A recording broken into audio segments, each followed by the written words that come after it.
Halo semuanya, hari ini kita kelompok 9 akan mempresentasikan PKN tindak pidana dengan nama saya Stephen Salim dengan absen nomor 31, dengan rekan saya Jonathan Richard dengan nomor absen 13, dan Monita Margaret dengan nomor absen 20.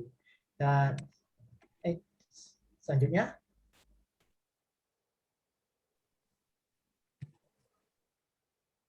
Jadi ini kasus yang pertama.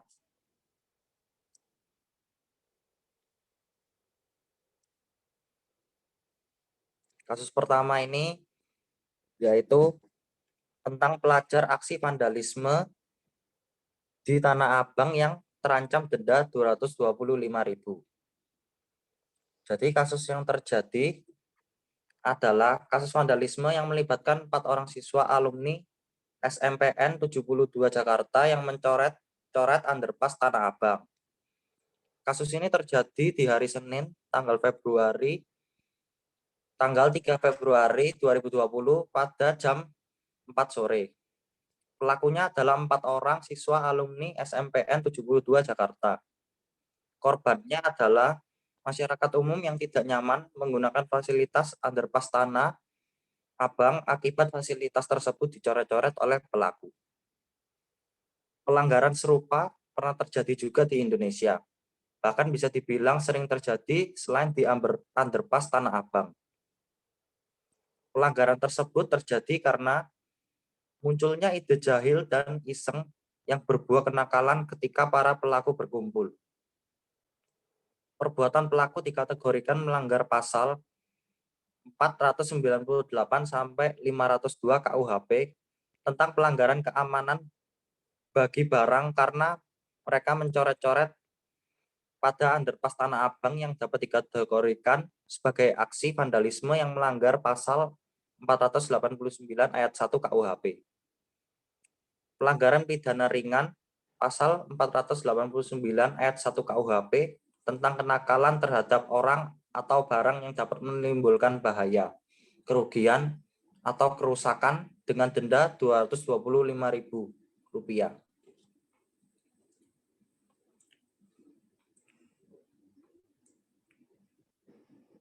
Bisa dilanjut, Stephen? Ya, terima kasih, Chad. Nah, yang pertama ini kasus yang kedua ya selanjutnya ini adalah pertama mereka ditangkap oleh petugas Polres Metro Jakarta Pusat. Kedua, mereka diminta klarifikasi untuk mengakui kesalahannya. Ketiga, pelaku juga mendapatkan pembinaan. Kemudian, orang tua serta pihak sekolah juga sempat dipanggil oleh kepolisian lantaran dianggap untuk ikut bertanggung jawab mengawasi anak-anaknya. Nah, selanjutnya ini mereka dikenain denda Rp225.000. Nah, sebagai pelajar Pancasila, sikap kesadaran hukum yang harus diambil adalah kita harus menghargai fasilitas yang diberikan pemerintah dan jangan merusaknya. Kayak taman, bangunan, ya semacam itulah. Kita harus melestarikannya.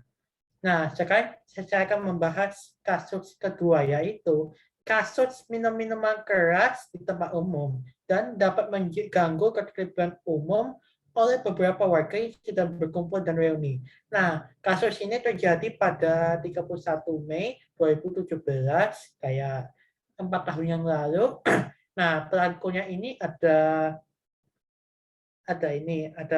Eko Budianto, umur 38, warga Penggung, Banyudono, Boyolali. Selanjutnya ada Tony Prasetyo dengan umur 40, asli Joyotakan, Serengat, Solo, dan Teguh Wiono, umur 39, warga Dayung Tengah, Serengan, Solo.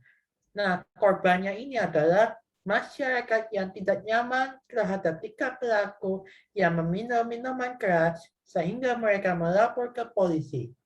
Nah, apakah pelanggaran ini pernah terjadi sebelumnya? Ya, pelanggaran tersebut pernah terjadi di Indonesia. Saya beri selanjutnya oleh Monita. Ya, jadi pelanggaran tersebut terjadi karena mereka reuni bersama dengan meminum minuman miras sampai mabuk. Lalu perbuatan pelaku dikategorikan melanggar pasal 498 sampai dengan 502 KUHP tentang pelanggaran keamanan bagi orang karena mereka meminum minuman keras berupa miras di tempat umum dan dapat mengganggu ketertiban umum. Pelanggaran pidana yang dilakukan adalah meminum minuman keras di tempat umum dan dapat mengganggu ketertiban umum.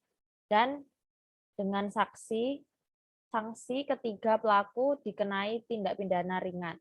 Pertama, polisi mendapatkan laporan lalu terjun ke lokasi. Kedua, polisi langsung menangkap pelaku serta menyita barang bukti. Ketiga, mereka dikenai tindak pidana ringan. Sanksi yang dikenai adalah tindak pidana ringan berupa tipiring. Tipiring adalah sanksi berupa hukuman kurungan paling lama 3 bulan atau denda Rp7.500. Sebagai pelajar Pancasila, sikap kesadaran hukum yang harus diambil adalah kita tidak boleh meminum minuman keras di tempat umum serta mengganggu ketertiban umum dan harus menghargai hukum yang berlaku. Sekian dari kami.